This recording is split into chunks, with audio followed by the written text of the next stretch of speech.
Well, I want to start by cleaning up a little bit of stuff done near the end of last time. So I told you the whole thing with magnetism is going to contain two parts, just like with electricity. Namely, how do things react to a magnetic field, and how do things produce a magnetic field? Just like the electric charges. Electric charges produce electric fields, and electric charges react to electric fields. So the first part is very easy for magnetism.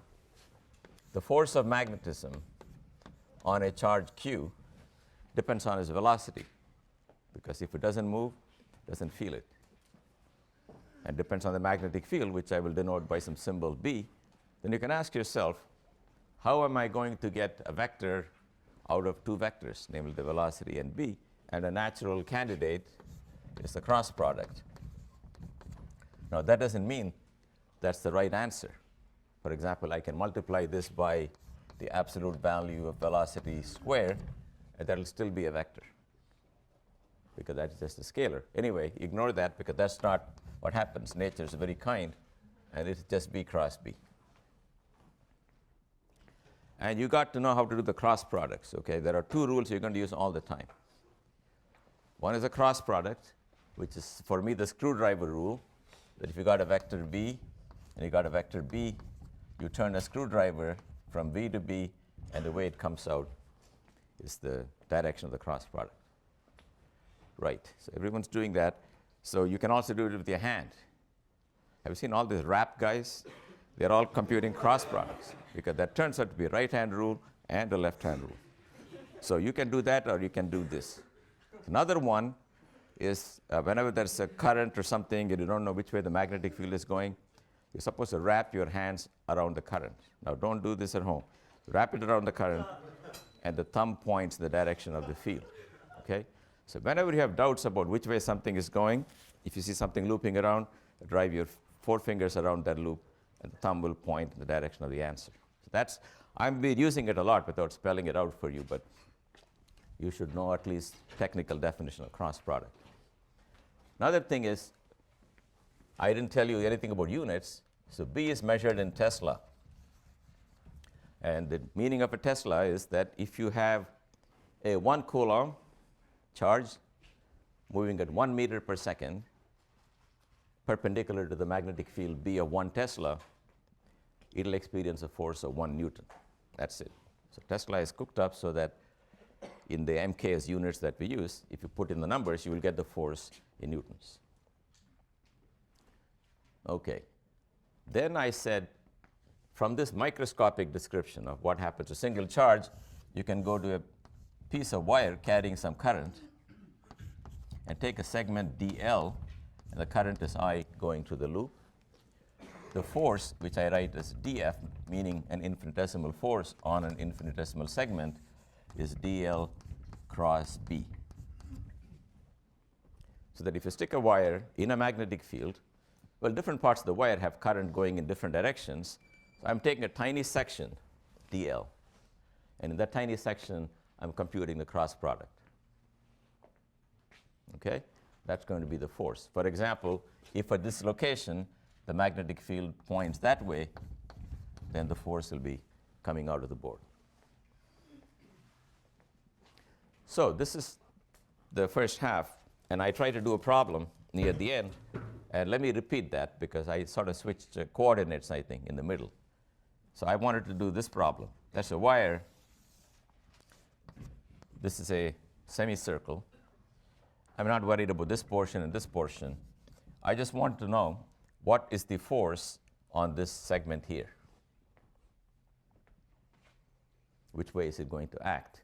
So B is like this.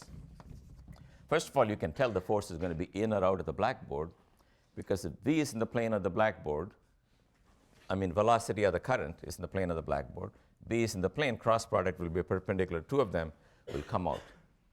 You just got to figure out, is it coming out or is it going in? So take a segment here, if you like. That's the segment DL, and that is the B. Turn a screwdriver from DL to B, it's coming out of the blackboard. B is assumed to be uniform and in the plane of the blackboard. So let's now compute the contribution from this segment. The contribution from this segment is going to be, I'm going to ignore the vector nature because it's coming out of the board. I already know that. So there is a current, then there is the dl, then there is the b, and there is the sine of the angle between these two guys.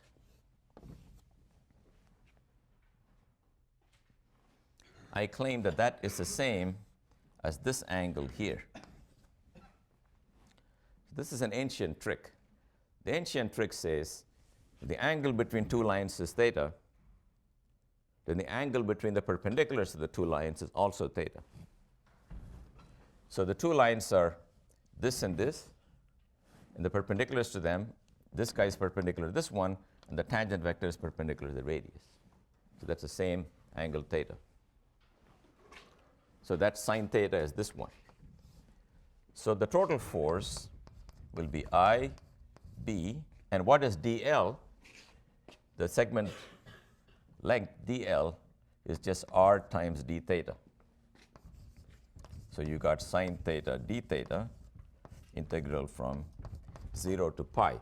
So the reason I repeated this is that normally we measure theta like that, but there's nothing sacred. You can measure it any way you like. If you measure it this way, it's increasing in this direction, it should go from 0 here to pi there. So integral of sine is minus cosine. You do all the limits, you get 2I b r.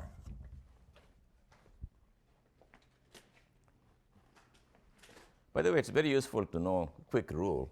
It's that the force on a segment where everybody is perpendicular to everybody is BIL.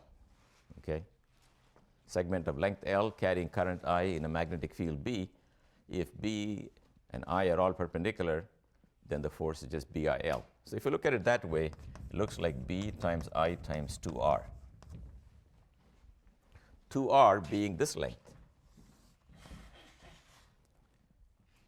In other words, if the current, instead of going around like this, had gone straight from here to here, it would have a length 2R. B is this way, perpendicular. Take the cross product, you will get the same force. In other words, the force on the curved segment between 2 points is the same as the force on the straight segment joining the 2 points. This happens to be universally true in a uniform field. In other words, even if the wire did this, don't bother to find the force. It's just simply the force on that segment. Now, you will prove that in your homework. It's not obvious, but I don't want to tell you exactly why, but something you can prove. Okay, so that was one line segment, but then I started taking a loop. So here is the loop, and let's say the magnetic field is going up like this, and the loop is oriented like this. It's carrying a current I in the sense shown here. So what are the forces on the four sides? So B is this way. dl or I is this way, and B is up. And if you turn a screwdriver from there to B, you will find this force here is like that, and this force here is like that. Both are horizontal forces. That's a force on this side and a force on that side, which are equal and opposite. Yep? Won't the forces on the top and bottom be inside and outside the board? They are perpendicular. I will show you a side view where you will see exactly how they're pointing. Okay? At the moment, this is limited by my artistic skills, but I will show you in a moment, a side view that will make it very clear. But it should be clear right now the total force on this loop is 0.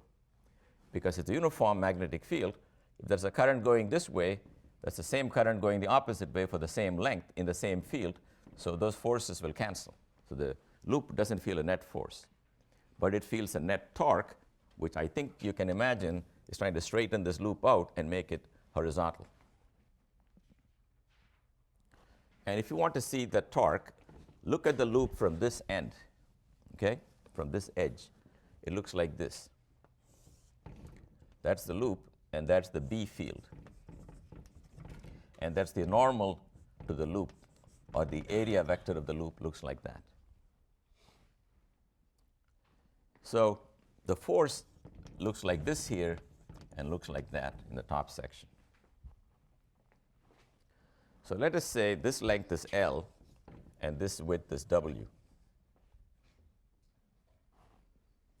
Then the force on this segment is BLI, I told you that. And this force is also BLI, and that is W, and this angle and this angle are both theta. Then the torque is equal to BLI W sine theta. I hope you understand why it's W sine theta, because W sine theta is that distance. By the way, when you compute torques, you can find the torque around this point or torque around that point. It doesn't matter around which point. As long as the forces add up to 0, I'm finding it around this point. If you like, you can find the torque around the midpoint. Then this will give a contribution. That will give an equal contribution. You will add them. But no matter what you do, you will get W sine theta times either force. So that's the torque. But whenever we see a sine theta and a lot of vectors, we know we're looking at a cross product. And the cross product, the vector formula for tau, is going to be written as mu cross B. And mu is a quantity which is area vector times the current. Because L times W is the area. Right? The area of the loop, which points perpendicular to that, has a value equal to L times W. So L times W is area. So I times area is called the magnetic moment, and that times B times sine theta is the cross product. So what you notice is that the torque will turn it till mu cross B is 0. That will occur when mu and B are parallel or anti-parallel. They are the only two options. When they are parallel, the area vector is along B. When they're anti-parallel, the area vector is exactly opposite to B. And they are the two equilibrium positions. But one is the point of maximum energy, one is the point of minimum energy, just like with the electric dipole. Because once you have a torque like this, you can find the potential energy, and you can show the potential energy is just minus mu B cosine theta, which is minus mu dot B. Right? The integral of sine theta is minus cosine theta.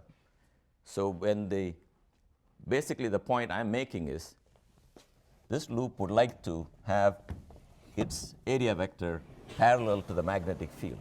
That's what you got to understand. It will align itself so that the most amount of magnetic field lines go through it. So one way is to be parallel to it, or other is to be anti-parallel. And they don't have the same energy. The energy looks like this. Minus cosine theta means it looks like that as a function of theta. Theta equal to 0 is the best, and theta equal to pi is the worst. And if you keep it here, it's a stable equilibrium. If the loop is perturbed a little bit, it will rattle back and forth. If you keep it there, it's like being on top of a hill. If you perturb it, it will come all the way down the other side. It will flip over.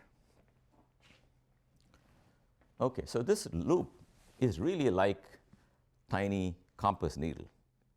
If this B field were due to the Earth, then the normal to the area vector, if you take a plane and you paint a little arrow on top of it, the arrow will line up with the magnetic field. All right, so you should remember then that this is called a magnetic dipole.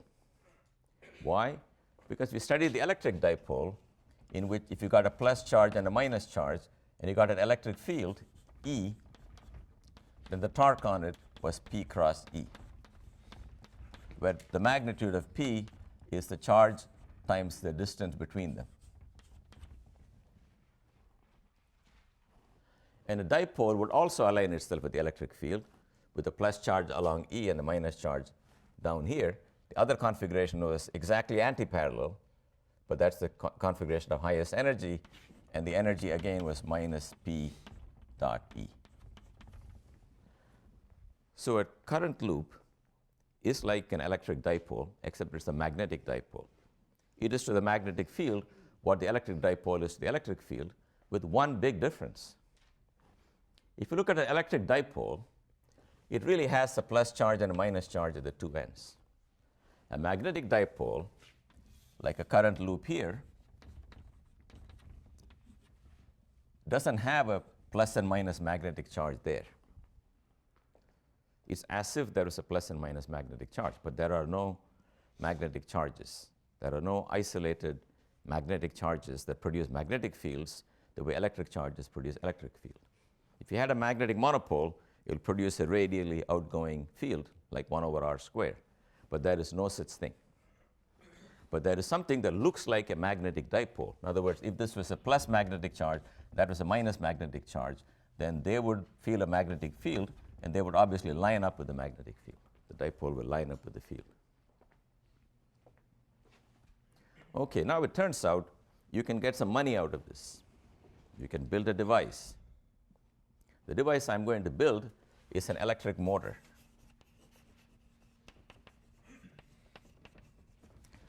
Because you can take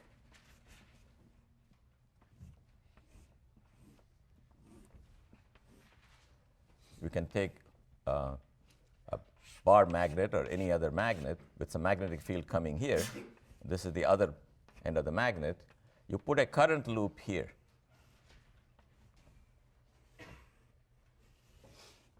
Here are some wires coming out of the current loop. If you drive a current through it, then let's see, if I drive a current like this, the magnetic moment looks like that, and the magnetic field B looks like this. So it will flip till mu lines with B. Understand? It will flip so that the plane of the loop is perpendicular to the field lines or parallel to this or that face of the two magnets. But to do that, of course, you have to drive some current. So I take this current, a source of current, and I connect it like that. Now, you have any problem with this invention? Yes? What's your problem?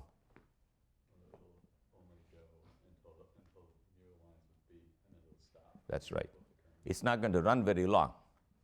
It's going to flip till it lines up, and that's the end. And if it's already lined up, it won't even do that. Okay, so this is not going to sell. So what do you have to do? You guys might know what you have to do. Pardon me? AC? Suppose you only have a DC voltage. What are you going to do? Suppose you're very quick with your hands. What will you do? Pardon me? Okay, two things. One is switch the magnet. You can also switch the wires at the terminal, right? You can keep doing this, and you can keep reversing the current. Every time this guy thinks it's found happiness, you say, no, I'm going to turn it around. And you go to the other end, you do it again. But that means you can never leave this motor and go anywhere, right? It's high maintenance. So here is a very clever device. If you haven't thought about it, or if you don't know the answer, you will be very impressed the way I was, because that's the gap between pure science and applied science. It makes all the difference. Here is what they did. These two wires feed into two semicircular pieces of metal. Okay, imagine that comes there, that comes there. I just blown it up for your view. Then the battery is connected like this, not with a hard wire, but with a spring-loaded brush. Okay, there's a brush here. That's a spring holding it. So these brushes make contact with these two metallic hemispheres, if you like, semi-cylinders, which then connected to this wire. Now you can see what happens. As the coil spins, as shown here, the plus terminal is connected to the top guy, the minus to the bottom guy, so the current goes like this and comes out. But half a revolution later, this guy will be touching this one, that guy will be touching this one, and the current will reverse. So the current reverses automatically because you have this split circle, and you have the top half and bottom half split, and then the current enters this metallic part and goes like this, and then later on goes the other way. That will keep running. Also, in real life, what happens is, once it flips over, in a real system made up of real coils, once it comes to equilibrium, it won't stop there, even without the battery. I mean, even without the reversal, it'll go oscillating because it's got some moment of inertia. You just cannot lose your potential energy and have nothing to show for it. So what will happen is it'll overshoot its goal a little bit, and then it'll get carried away to the other side. Then it'll keep going round and round. Okay, so that is an application of the torque. That is for a DC motor, and you're quite right. If you have an AC motor, then you put an alternating current supply, but then you'll have to make sure that the frequency of the current supply will be the frequency of this motor. Okay, so let's leave this board here because this is the end of one section. So you have to know where you stand. We have done the first part of magnetism, which is what are the forces and what are the torques on either moving charges or electric currents in some simple situations. Now we are going to come to the more interesting part, also the more difficult part, which is how do currents produce magnetic fields? Now we're going to the cause of the magnetic field. At the end, everything is produced by charges, microscopic charges, but that formula for that is quite difficult to calculate because if you look at all the charges and they are moving around producing magnetic field, the field at any one location, because of the delay of interaction, depends on what they were doing at various times in the past. Just like electric fields are also difficult to calculate if charges are moving because of the relativistic theory that says you cannot communicate instantly with another place. You can only do it at the speed of light. So the field here depends on what was going on earlier for the more remote charges. But in electrostatics, we beat the problem by saying, look, none of these charges ever moved. They've been there forever. Then where they are now is where they were before, and we can calculate the field. The analogous thing for magnetism is to say that if you have currents, and the currents are steady, then it's a case where the magnetic field is also going to be constant. Remember, a steady current doesn't mean there is no motion. It means the motion of these charges round and round the loop is constant. It's not changing with time. Do not confuse a steady current with a single particle moving at a steady velocity. That is not a steady current. You see the difference? Because if you sit at any one point in a wire in a closed loop, the current is always the same. If you have an instrument called the ammeter that needs the current, you can put it where you like, you'll get the same answer. But if a single charge is carrying the current, there's a current here, there's nothing anywhere else. There's a current only where there's a charge. So it's like saying that when I go on the freeway at 40 miles an hour, I do not myself constitute a steady traffic because there is no traffic where I'm not. There's traffic with me now. When I'm over here, there's traffic here. What we mean by steady traffic is cars are flowing constantly, so at any instant, every place looks the same. So a steady current is what we're talking about, not a charge going at steady velocity. So the question is, what is the current, what is the magnetic field produced by a tiny piece of current sitting somewhere? This is a piece of current, I times dl. You understand? This is not, you cannot have an isolated piece of wire. It's part of a bigger loop, but I'm focusing on a tiny section. And let us say it is located at r prime. So let's draw a picture so you guys can see everything. Okay, I go to the point r prime, and there I catch a piece of wire carrying a current. The current is I, the segment is called dl. I want the field at the point r. There's nothing here, I just want the field here. And this vector separating them is r minus r prime. So every segment of wire will produce a little magnetic field, dB. And it's going to depend on the orientation of the segment, the current it carries, and the separation between where you are and where the current is. And this is called the law of Biot-Savart. And it says this answer is mu 0 over 4 pi times I times dl cross E r prime divided by r minus r prime square. So let's take a minute to understand this. Mu 0 over 4 pi, like 1 over 4 pi epsilon 0, is a number whose value happens to be 10 to the minus 7 in the units we are using. That number is cooked up so that if you got 1 ampere here and 1 meter here and 10 meters here and so on, you crank out all the numbers, the field comes out in Tesla. So whenever you pick a system of units, besides all the factors that control the problem, you have to put a number in front so that with all these measured in standard units, this comes out in standard unit, and that number is mu 0 over 4 pi. That happens to be 10 to the minus 7. R minus r prime is the separation vector between where the current is and where you are. I is the current flowing in that circuit, and E sub r prime is a unit vector from r prime to r. You can call it ER prime or ER prime r, as long as you know it is from the cause to the effect. That's the formula. That is a nasty formula. Because unlike Coulomb's law, see, why is it more nasty now? Have you thought about it? Why is it so much harder now than for Coulomb? Remember, Coulomb's law was just a unit vector divided by r squared. Why are we having all these nasty cross products here? Yep. What's making it? What's bringing in all the extra vectors? Well, magnetic field can never do work, so it's always perpendicular to it. Right, but what's the cause of the magnetic field compared to the cause of the electric field? Yep. Moving charges? Right, but the electric field is a point charge.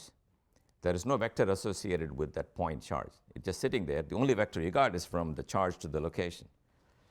The current, on the other hand, has got its own direction, nothing to do with where it is. It's the way the little wire is going at that point. It's the presence of the extra vector and the separation vector that gives you a chance to form yet another vector by combining the two of them. That's where you get these cross products. But anyway, that's how nature is. That's what happens. So we just got to say what it is. So you've got to take this and learn how to use it. So that's what we will do. So the first application of this is going to be the field of a little circular loop of some radius r, and I'm going to find the field at a distance z on the z-axis. Say the loop is in the xy plane. I want the field here.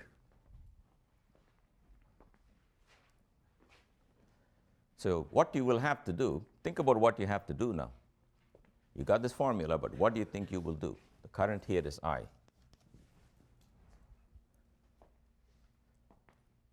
You guys have a game plan? At least in principle, what will it take to calculate the B field?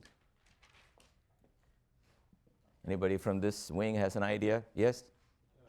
Find the field due to a point charge on the circle and then integrate it over the circle. He said find the field due to point charge and integrate, except for one thing, your statement.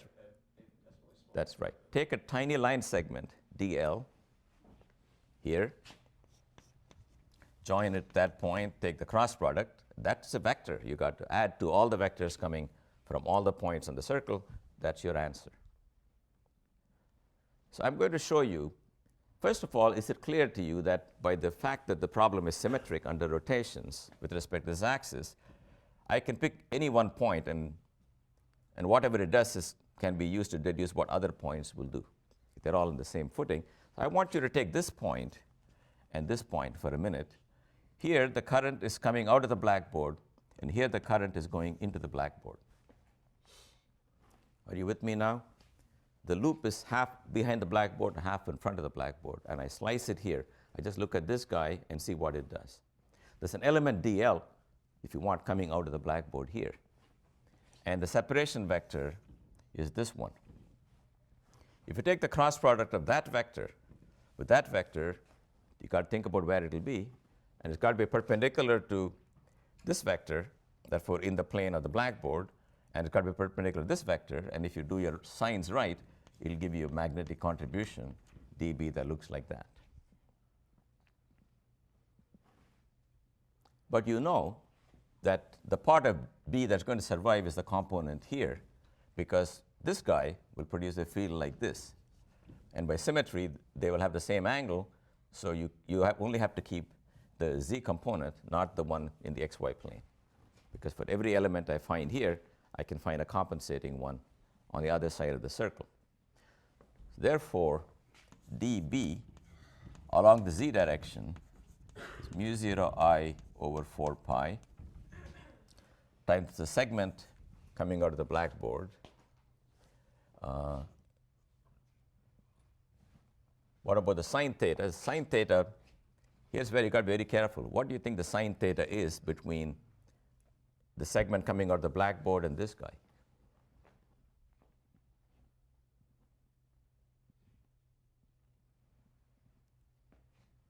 What's the angle between a line that lies in the plane of the blackboard and the line coming out of the blackboard? 90. Okay, don't be fooled by anything else. Anything coming out of the blackboard is orthogonal to anything in the plane of the blackboard. The wire is coming out of the blackboard, this vector is in the plane, there are no sine thetas to worry about. But you got to divide by the square of the distance, and the square of the distance happens to be z square plus r square. That's the square of the distance. Well, that'll give you this part, but I want that part. So that's cosine of this angle alpha. Now let's see where I can get the same cosine. Angle between two lines is the same as the angle between the perpendiculars. So that guy is perpendicular to this guy is perpendicular to that guy, so that will also be alpha. And cosine alpha will be r divided by z squared plus r squared 1/2.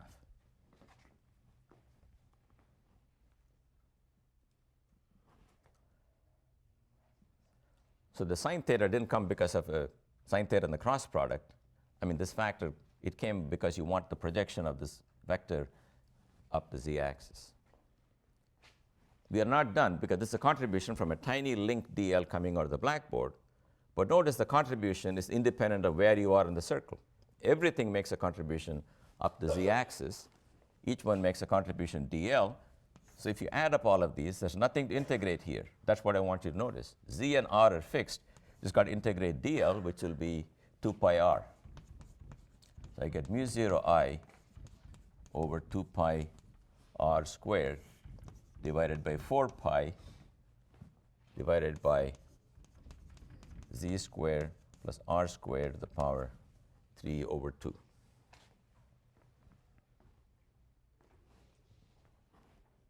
That is the magnetic field here. So along the axis, it will go like this. And what is it at the center of the loop? That's a useful formula to remember. At the center, you put z equal to 0, you get mu 0 I times 2 pi r squared divided by 4 pi r cubed. That gives me mu 0 I over 2r. Tesla. And it's going to be pointing straight up. And if you go down here, you will find it looks like this. Now, if you want to find the field somewhere else, it's a lot of work because you don't have the symmetries. But I will tell you what you get. You will get these lines that look exactly like, I'm not showing you the other half, but that looks the same. Now, that is supposed to remind you again of a dipole. In fact, if you go to very, very long distances, when z goes to infinity, what does B look like? You go to the formula and let z go to infinity, you will get, maybe I'll do it again here.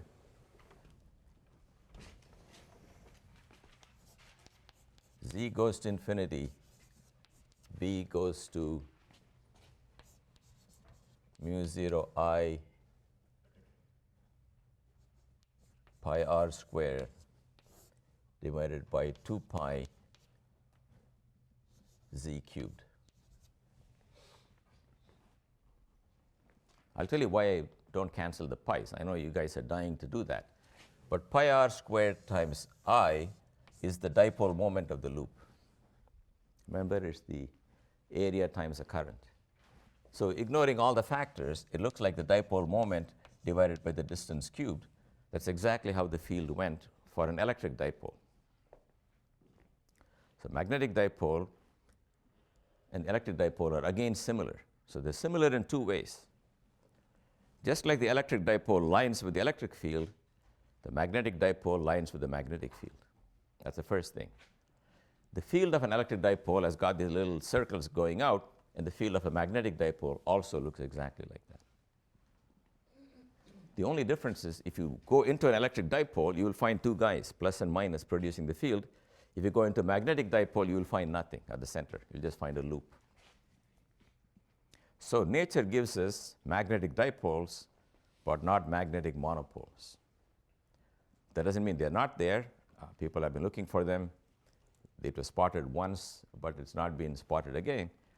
It could be because they're very rare, and they're very heavy, and they're very hard to measure, or maybe they're not there. We don't know. But we don't see them the way we see electric charges to be sure they exist. Okay. Now, suppose I take one coil and put under it a second coil and a third coil, and I join them all up and wrap them around some little cardboard tube. You can imagine then these fields will all add up, and you'll get a field that looks like this.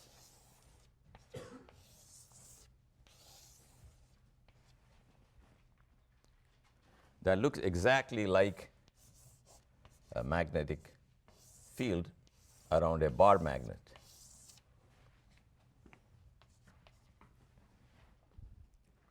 Can you see that? You saw the field due to 1. You can stack them up, and then you can compare the field. As far as a compass needle is concerned, if you put it here or there, it behaves the same way.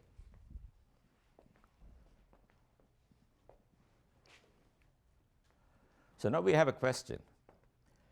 Here is a magnetic effect due to current carrying loop, or due to currents. Here is magnetic effects due to no currents, because the magnet's not connected to anything.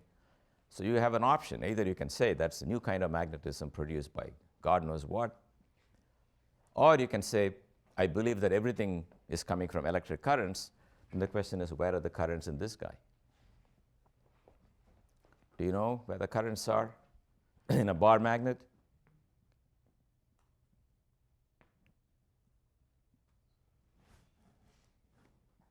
No?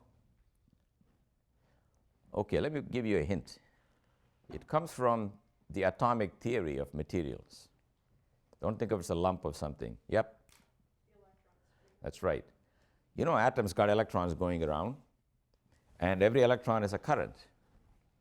Now you can ask, let's put one electron here going like that, and put another electron going like that, another electron going like that.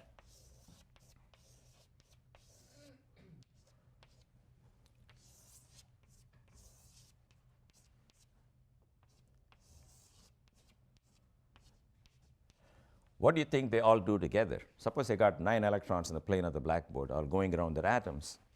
You can see that in the region between the atoms, they go in opposite directions. This guy is going like that guy is coming like this, they cancel.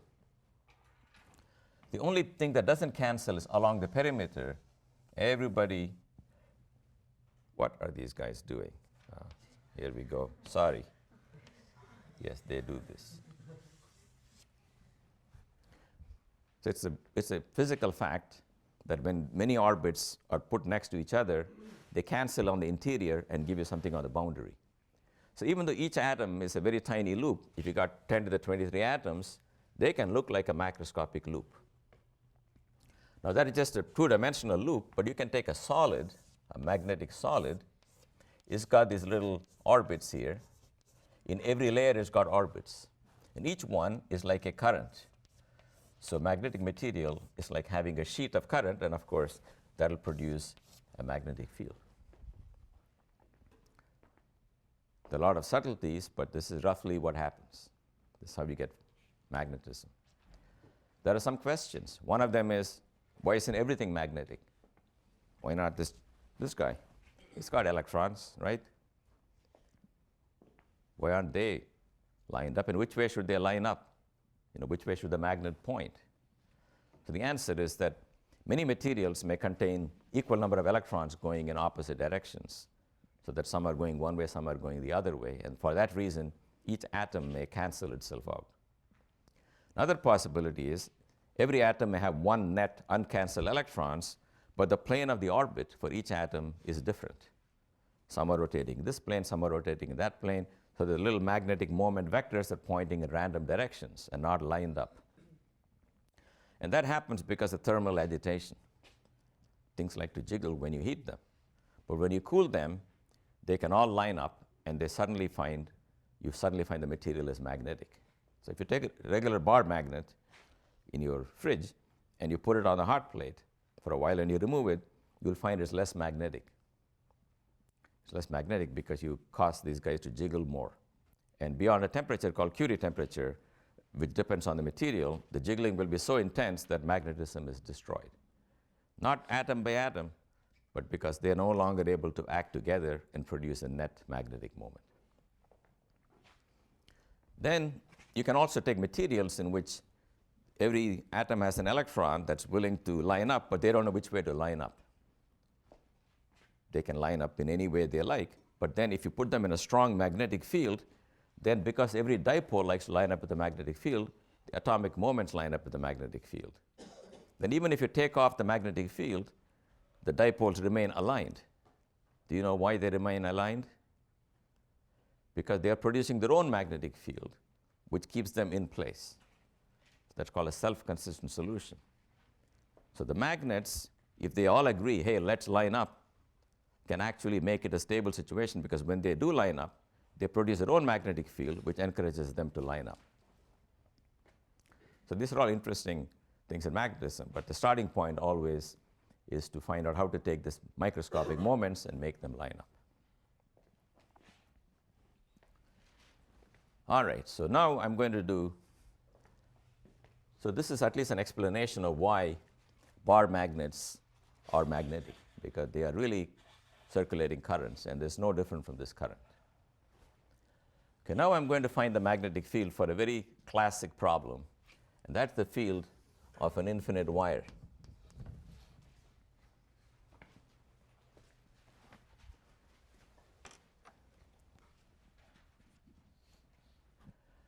Okay, so here's the infinite wire, and we want to find the field it produces. So you take a point here, and let's take some segment of length dx. And this is the separation vector, and we want to find the field due to, if you want, dl is here. Now do the cross product. Turn the screwdriver from dl to r, it comes out at the blackboard. So this little guy makes a contribution that comes out of the blackboard. In fact, you can check that as you go along the line, everything adds in the same way and makes a contribution coming out of the blackboard. So what you can imagine is that I just happen to slice it in this plane, but the real picture is the field lines will go around the wire. Right now, if they're coming out of the blackboard, down here they're going into the blackboard and they're orbiting around the wire. If you look at the wire from the end, then if the current is coming towards you, the field lines will look like this. And what we're trying to calculate is how strong is that field. So you go back to the famous law, dB equals mu 0 I over 4 pi times dl, which is just dx, divided by x squared plus a squared. Let's say the distance is a. Then you need the sine of the angle between the separation vector and the segment, and the sine of the angle sine theta is a divided by square root of x squared plus a squared. Then the integral of dB is the integral of all these guys.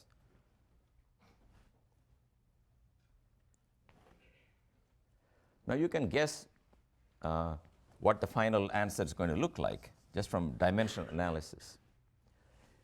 Dx is a length, A is a length. There are two lengths on the top.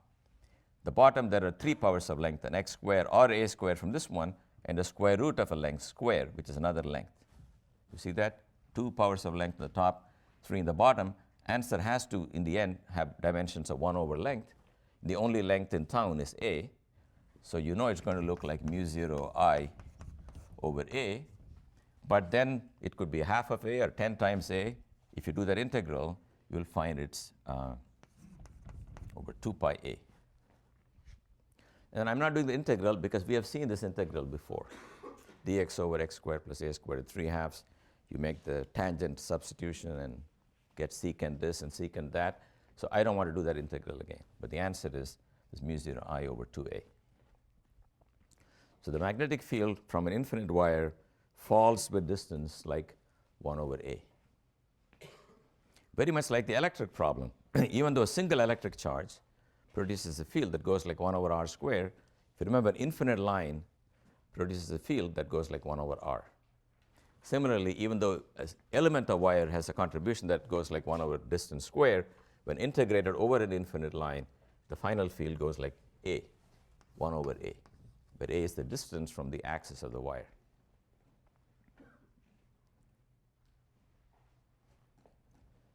For a homework problem, I want you to notice that in this integral from minus to plus infinity, the segment for the plus axis, the segment for the minus axis make equal contributions. In other words, if you take this to be your origin, that segment and that segment contribute equally to the field at any point because it's an even function of x. You will find it useful when you do the problem set. Okay, so here is an interesting result, mu 0 I over 2 pi a. Now that's going to explain a few things. So here is a wire, and I told you long back when we started magnetism, I said if you put a test charge here and it moves like this, it's attracted to the wire. Now we can understand that attraction. We understand the attraction as follows. Look at the thing from end on. The current is coming. What do you think the direction of the magnetic field here is? Again, you put your thumbs around this one. It's curling, therefore it's going into the blackboard here and coming out of the blackboard here. That is the azimuthal magnetic field seen from the plane of the blackboard. You got this guy going with the velocity v here. Take the cross product of v with somebody going into the blackboard, you'll find you get a force towards the wire. That's why the charged particle going along the current is attracted to the current if it's positively charged. If it's going in the opposite direction, if you reverse the velocity, you'll get the opposite field, opposite force, so it'll go away from the wire. Finally, I want to mention the experiment that people did before any of this, which is to notice that if you got two currents, I1 and I2, they attract each other if they are parallel, and they repel if they're anti-parallel. So if you went and asked yourself, how am I going to find the force that's attractive when they're parallel, when they're anti-parallel? You can think of all kinds of simple rules, maybe involving this current vector and that current vector. But the correct answer is a pretty complicated series of cross products on why these two wires attract. So let me tell you why they attract. I think you can see yourself. Take the force on this guy due to I1. It produces a field that looks like this there and looks like that here. So just like the single charge here, this experiences a force towards the other wire, every part of it. So the force that current 2 feels due to current 1 is mu 0 I1 over 2 pi a, where a is the distance between them. That is my B. I, and that's my L. If L2 is the length of this wire, I'm just using the formula BIL I told you about. So the B is the B due to the first wire, I is the current of the second wire, L is the length of the second wire. So if you took an infinite second wire, you're going to get nonsense because you get infinity as the force between two infinite wires. So it's more common to take the force. Let me drop the arrow on this because I'm looking at the magnitude. per unit length, then it is just this mu 0 I1 I2 over 2 pi a.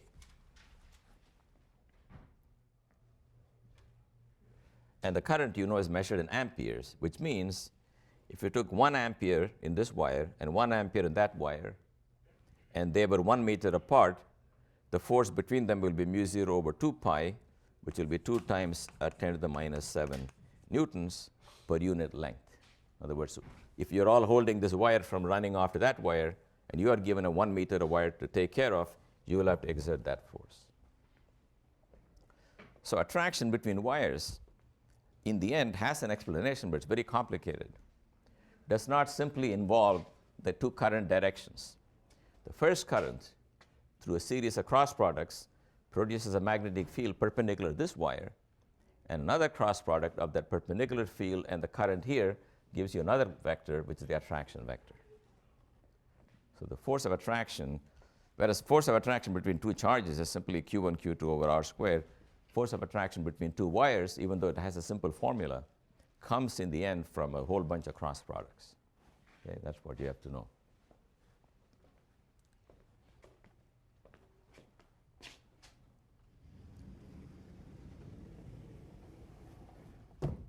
All right, so now I'm going to do a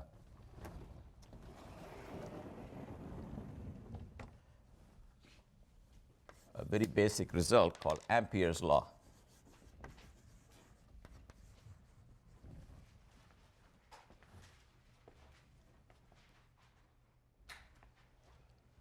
Ampere's law says the following. Look at the current coming towards you. The field lines go like this. Let me call that angle phi. Then the magnetic field is a unit vector in the phi direction times mu 0 I divided by 2 pi r, where r is the distance. This is the wire, okay, and I am looking at various circles. This is a circle of radius r. Here is what B looks like. So B is circulating around the wire. Very different from E. E emanates from charges, but has no circulation. Its line integral on a closed loop is 0, electrostatic thing. The magnetic field just the opposite. It's always going around in circles, and therefore has a line integral. And I will mention later on that it has no surface integral, because B's don't start and end anywhere, the lines of B. Therefore, if you took any surface, whatever line comes in has to go out, because it cannot stop. I'll come to that in a minute, but let's look at the line integral of B around a circle. B dot dr around a circle. So on a circle, take a section of a circle. So here is my portion of a circle. dr is equal to r d phi times unit vector in the phi direction. Do you agree with that? The tangent vector of the circle, a tiny little guy, has length r times d phi. R is this one, and points in the direction of the unit vector in the phi direction. So E phi is unit vector like that. B is already this. Therefore, B dot ER, dr looks like mu 0 I over 2 pi times integral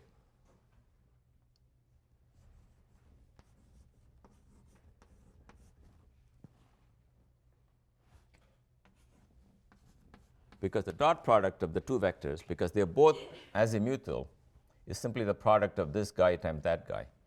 I'm sorry. Please change this r to little r.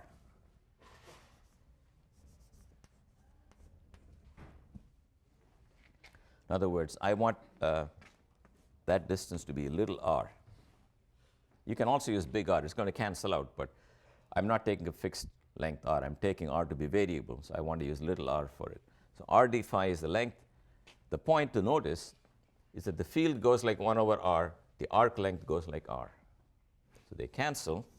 Integral of d phi is 2 pi, and I get mu 0 I. So the line integral of the magnetic field around a closed loop penetrated by a current is equal to mu 0 times the current coming out of that surface,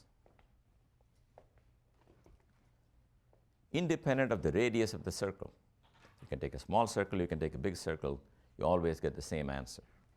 Because if you take a big circle, you got a big circumference growing like r, but the field goes like 1 over r, and the two effects cancel. This remind you of something you've seen before? Which one? No, where these things cancel. Pardon me?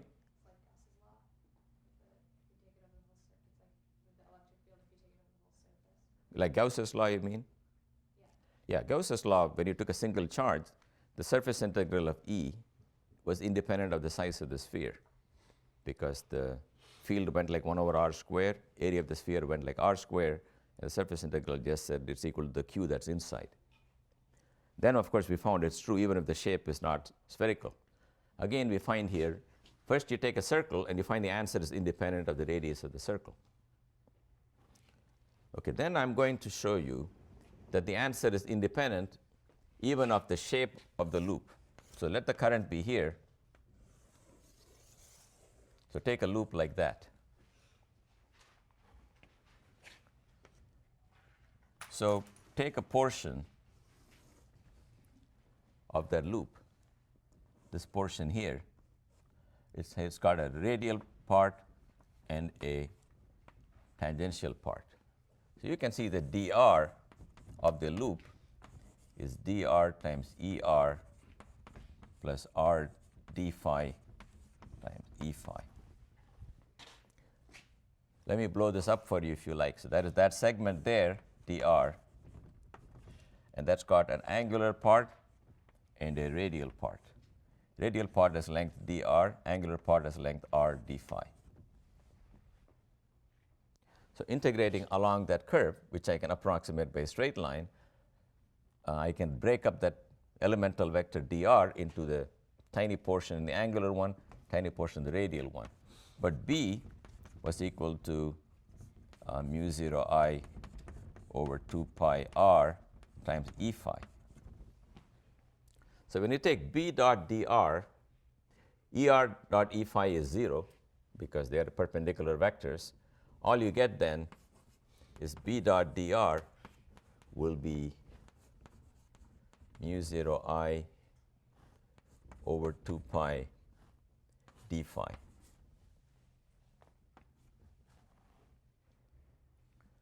So the line integral of b receives a contribution equal to simply the angle of that two rays that bound this little segment. Then you can see if you go around the whole loop, you will just add up all the d phi's and you will get 2 pi and you will get mu 0 I. So the answer is true even if it is not a circle. As long as it is a closed loop enclosing the wire, the answer is equal to current enclosed. What if you took a loop and you took a loop here and the current's actually here? There is no current going out of this guy, so we better get 0 for that, and we want to know why. You'll get 0 because if you do the same formula, it'll give you integral of d phi, but notice if you go around here and come back all the way here, the change in phi is 0. Can you see that? In any loop bounded by some lines, the range of phi as you follow it goes back to 0. Whereas if you encircle the origin, the phi changes by 2 pi. So if you take a point here and you go around in a loop, you come back to the same phi. If you take a point here and you go around, phi goes up by 2 pi. That's why a loop not enclosing a current will get 0 contribution. A loop enclosing a current will get mu 0 I. And finally, by superposition, if you got many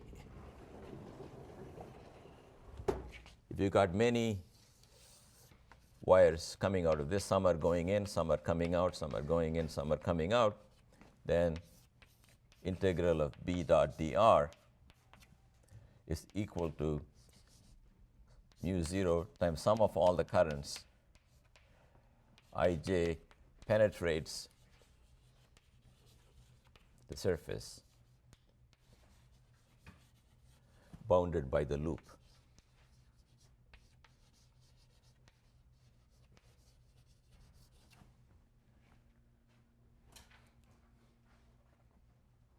That's because B is made up of B due to this guy, that guy, that guy, that guy, but the sum integral of the total B is the individual integrals. Each one gives you its own current. So superposition is a great and powerful result. If you can do anything for one charge or one current, you're able to add everything together. So this is called the law of Ampere.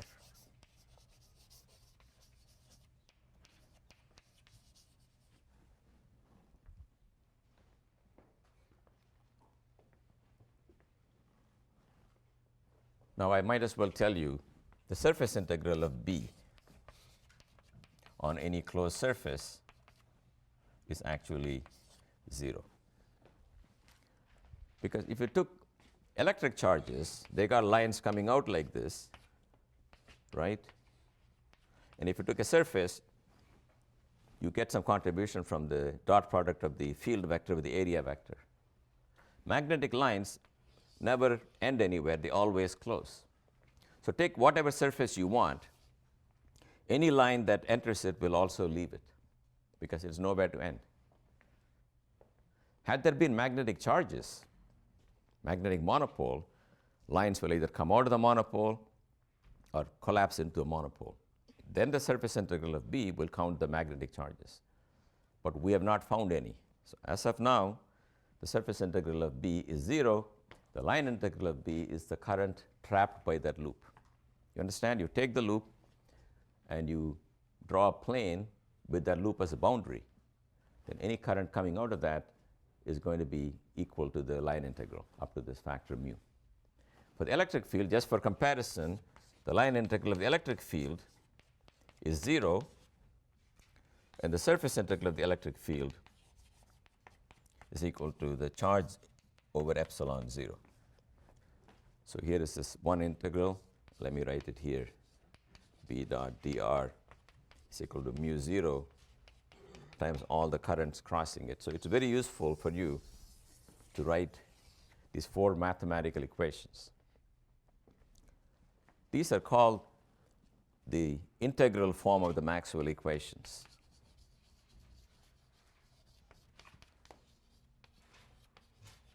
Namely, it's the relation between electric and magnetic fields written in terms of integrals of the electric and magnetic fields. There's something called the differential form of the magnetic field, which is more useful, that requires more mathematics than we have done in this course. But this is all for the case of electrostatics and magnetostatics. Very, very important. All the currents have to be constant. All the charges have to be fixed. Only then this is true. It turns out this is all you really need to determine electric and magnetic fields. Suppose someone comes to you and says, I'm going to give you all the currents. I'm going to give you all the charges. Can you find E and B?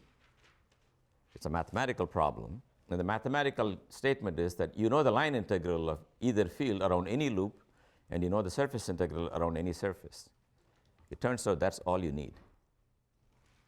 The line and surface integrals are known for every possible loop and every possible surface, then the solution is unique. That's why this is all you really need to do any problem in magnetostatics.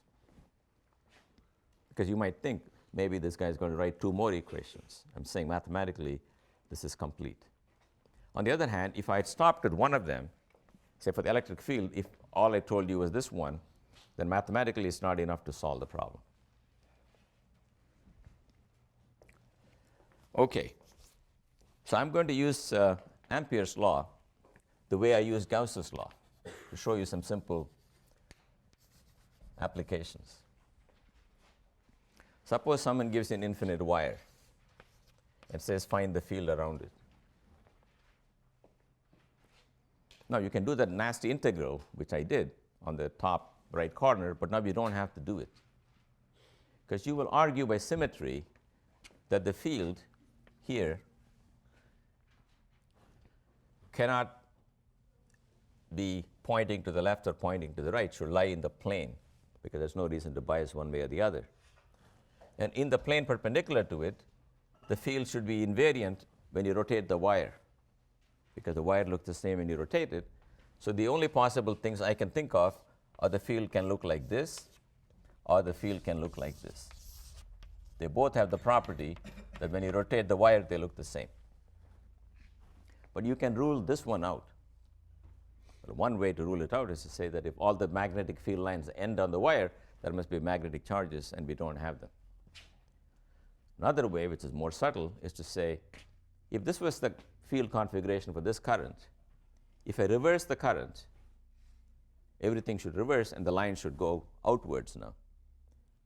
On the other hand, if I took this infinite wire and I rotated it like that around this axis, the current will point the other way, but the field lines would still keep going radially in. That means if I took that current and I flipped it around, the field lines still go to the center, but I has become minus I. So that rules this one out. But you can easily satisfy yourself that this configuration of circulating things will satisfy all the requirements. So I know the field is azimuthal, goes around the wire. I know it depends only on the distance from the wire and not where I'm in the circle. Therefore, I look at the wire end on, and I know that there's a field here in the angular directions. I also know the line integral of B dot dr is equal to mu 0 I. This is like Gauss's law. You cannot find from it B separately, except in the lucky case where B dot dr is a constant over the entire circle, which it is in this case because it's simply B times 2 pi r.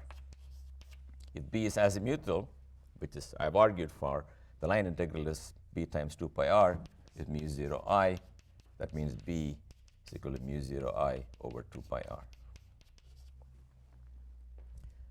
So what I'm telling you is just like Gauss's law, will only give you one equation. If you told me to find the field due to an arbitrary distribution of currents, I can still write this true statement, but I cannot deduce from it the value of B. But if it's due to this infinite wire and you got enough symmetries and the only thing you don't know is the magnitude of B as you vary R, then on a contour of fixed R, there's only one unknown, which is how big is B as a function of R in the azimuthal direction. Then the one number you get from this one equation. Now, here's another variation of that problem. It's also, they all have analogs in electrostatics. Imagine that I have a solid cable carrying current I coming out of the blackboard. And let's say this cable has radius r. Then I want the magnetic field here. Now, the real problem is much more difficult than before, because there you had a single line, you could do the integral. If you have a blob, a cylindrical blob, to do all the dl cross r's for everything is going to be very, very difficult. But now we are going to argue by symmetry that this one also should have necessarily fields that go around in circles with a uniform strength on a circle of given radius. Then you conclude then that 2 pi r times B is equal to mu 0 I.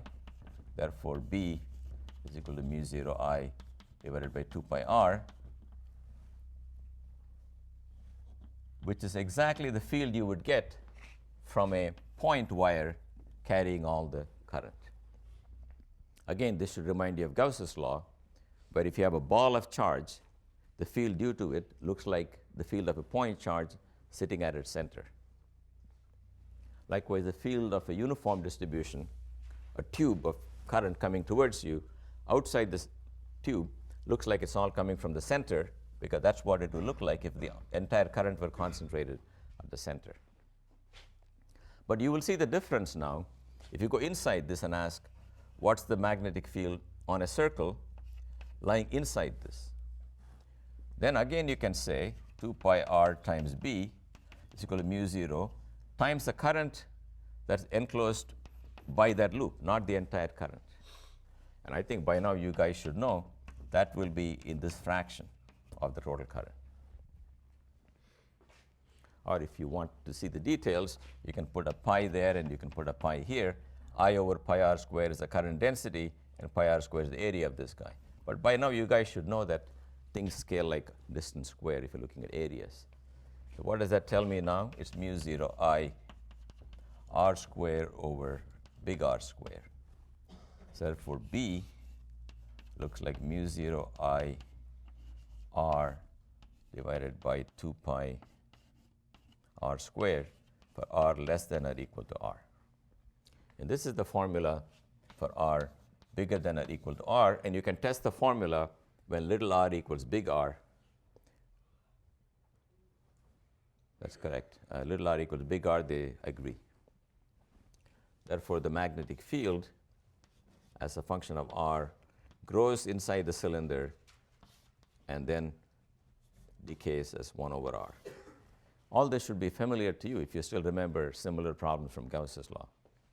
If you got a ball of charge, the electric field grows linearly when you're inside the ball, because as you grow, you're enclosing more and more charge, which is growing like r cubed, but the sphere is growing like r squared. So it grows like r, but once you cross the sphere, you go to bigger and bigger spheres. You're not enclosing more charge, but the sphere for Gauss's law is getting bigger, so it falls like 1 over r squared. Similarly here, it falls like 1 over r when you're outside the cylinder and grows linearly with r when you're inside the cylinder. Now, there are a couple of other miscellaneous applications which I will do next time.